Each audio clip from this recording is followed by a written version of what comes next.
102, and today we're going to read the engagement text and then the decodable. Here are our targets. I can tell what I learned from the text, the life cycles of moths and butterflies. I can use evidence from the text.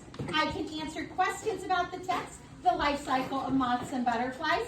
I can read second grade words that don't play fair, and I can read the decodable text, the life cycle, butterflies, and moths. A whole bunch of things. Tuesdays we do so much. So gather round together, together, together. It's time to hear a story, a story, a story. It's time to hear a story and say what you've learned. So you're going to listen as I read a story, the life cycles of butterflies and moths. Moths and butterflies. After I finish reading, you're going to tell what you learned to a partner and answer some questions. So today we're going to read the life cycles, moths and butterflies. If you want to follow along in your text, it is page number 17. If you just want to listen, that's okay. So the life cycle, moths and butterflies.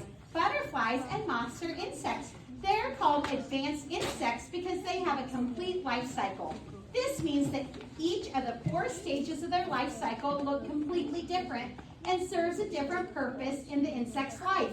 The 4 stages. Egg. The first stage is the egg stage. A female butterfly or moth lays an egg, usually attached to a stem or leaf.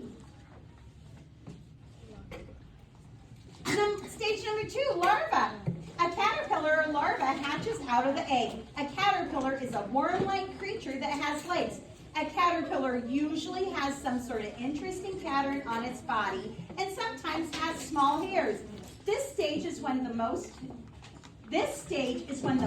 frequent feeding and most rapid growth occur. The larva sheds its skin several times to allow for growth. Stage 3, pupa. The chrysalis or pupa stage is when the real transformation begins. During this stage, the caterpillar rests and forms a brown or green covering over its body. The structure of the caterpillar breaks down and begins to take form of an adult insect while it is inside the chrysalis. Stage number 4, adult. The imago or adult stage is the last stage. A beautiful butterfly or moth emerges from the pupa. During this stage, the insect is most mobile and can mate and lay eggs. Adult butterflies and moths also migrate. Think in your brain, what is the story mostly about? Think in your brain. Turn and talk to somebody near you about what it's about. Find somebody to talk to.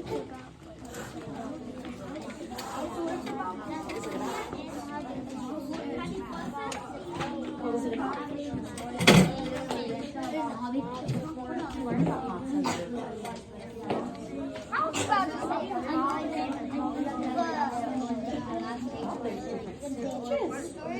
What did you learn about moths and butterflies?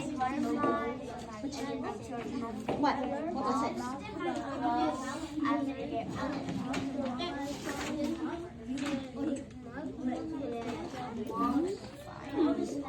Flat tire. Zaire, can you share what you just said?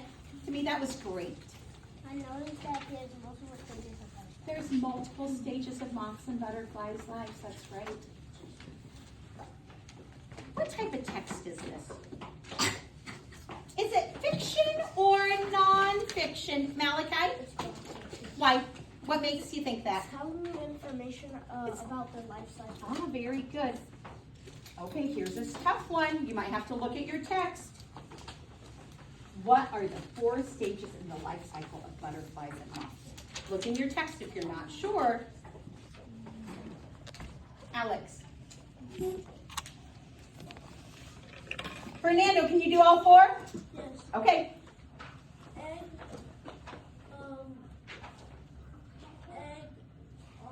larva, pupa, adult. Oh, very good. Good job. So in the text we learned that the pupa stage is when the real transformation begins. What does transformation mean? And I'm thinking of like Transformers. That kind of has the word transfer. Transformation. Adeo, what does transformation mean? It changes, that's right. The adult butterfly emerges from its chrysalis. How can you describe the word emerge? Sophia, how can you describe the word emerge? It's like breaking. Breaking out. Emerge would be like breaking out or coming out. Very good.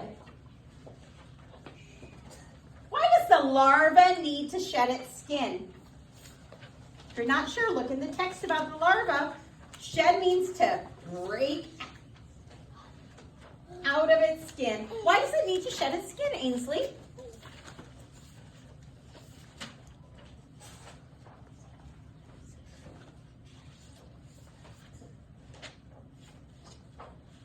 I'm gonna need to help him out. To shed their skin. What does it? Why do they shed their skin? So they can break out. Why do they break out of their skin? What's wrong with their skin? I don't shed my skin. Why do they shed their skin? Because they're insects.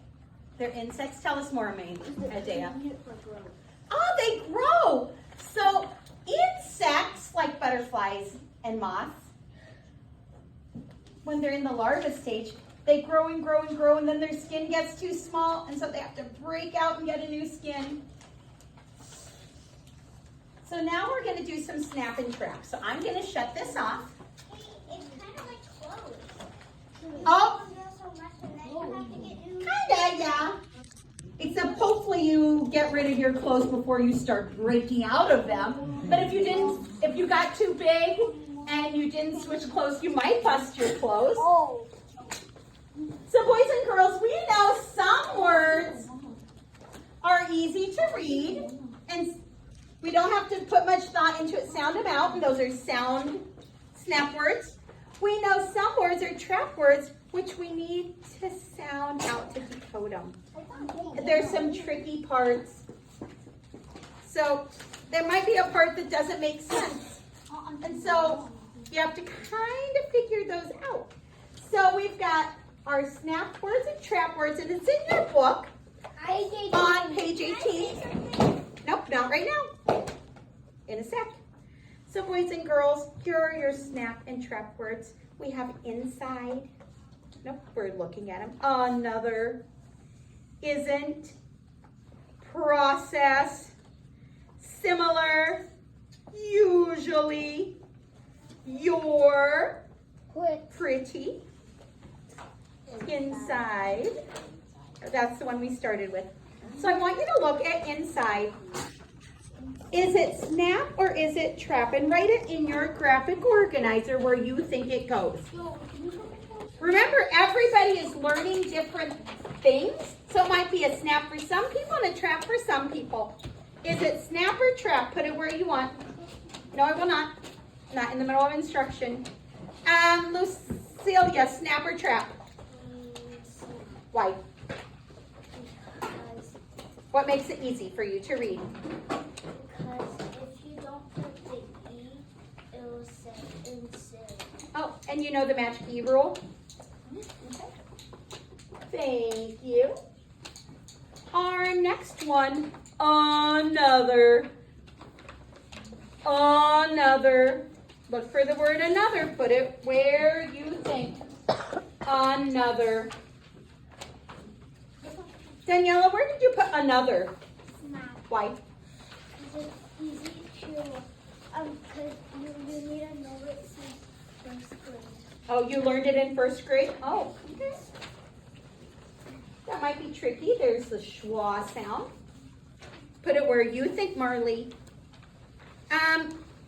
You don't have to copy. I want you to use your own brain. Isn't. Here's the word isn't. Sophia, isn't a snap or a trap? Why? Because I can't, because it's hard, because there's a little, mark in it. The apostrophe to make it a contraction. Okay, you're not quite sure about contractions. Okay, so you should put isn't where you think it goes. The next word is process. Johan, where would you put process? Snap or trap? Why?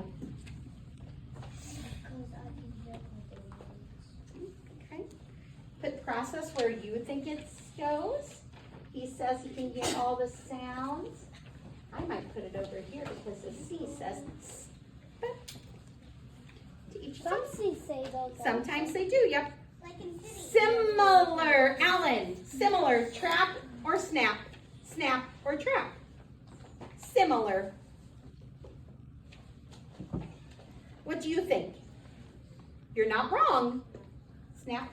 Okay. Alan says it's snap. Okay.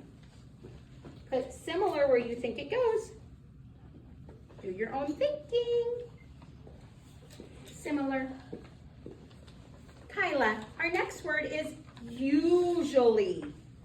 Usually. Put usually where you think it goes, and Kyla, you tell us, where would you put usually?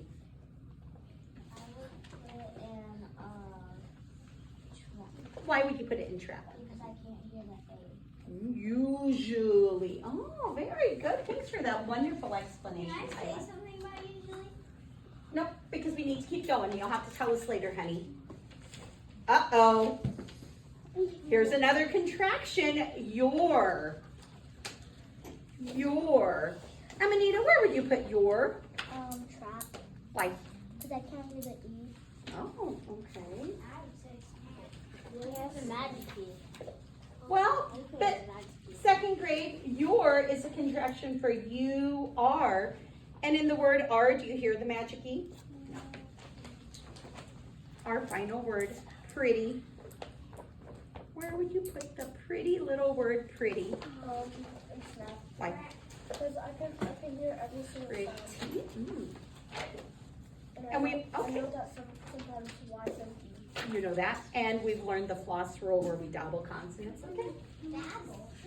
Double. Let's read our words. Read them with me. Inside, another, process, similar, pretty, isn't, usually, your. So we're going to read our decodable next. And our decodable, oh, that is not what we're doing right now. We'll talk about that later. Our decodable is about the life cycles of moths and butterflies. We're going to read this together. So I'm going to have a few helpers hand these out quickly.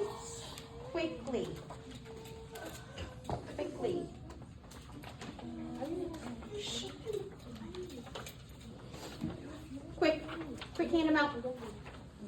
And then we'll read this. Careful. Watch books. Thank you, Daniela.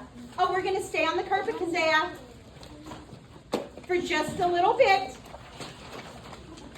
So, boys and girls, our book has our snap and trap words. And it has our schwa words in it. Oh, magic number is 4. Be ready to go by the time I count 4. 1, 2, 3, 4. I'm going to read it. I'm going to pause. has 2. Sophia needs one. Can you hand her one? So I'm going to read it. I'm going to stop at a few words, and you're going to help me read those words. So follow along. The life cycles of moths and butterflies. Do you think butterflies and moths are animals or insects? You're right. Butterflies and moths are both insects. Butterflies and moths are similar to each other. They both have wings with patterns. They can both fly. And they both have 4 stages of life. The first stage is the egg. A mother butterfly or moth lays an egg on a leaf, a stem, or another object. The second stage is the larva. This is also called a caterpillar. A caterpillar is sort of like a worm with legs. It eats a lot and grows very quickly. The third stage is the pupa. Well, inside the pupa, the caterpillar begins to transform into a butterfly or moth. The adult stage is the last stage. The caterpillar has turned into an adult butterfly or moth. The adult has wings. The wings usually have a pretty pattern on them. The adult is able to mate and lay eggs. Isn't this process amazing? Can you think of any other insects that have a life cycle that is similar to the moth and the butterfly? So your next task, you're going to find quickly a partner. You are going to, so before you go to rotations, you're going to partner read our book. Be sure to pay attention for the snap and trap words in the story, because those might be kind of tricky. Do we have an even number today? Of students in our class? No, we have an odd number. So, Sophia, that's a good question. Now, sometimes you might be a group of 3, and that would be okay. No more than 3. We are reading the book together for your first thing. So go ahead and find somebody to read.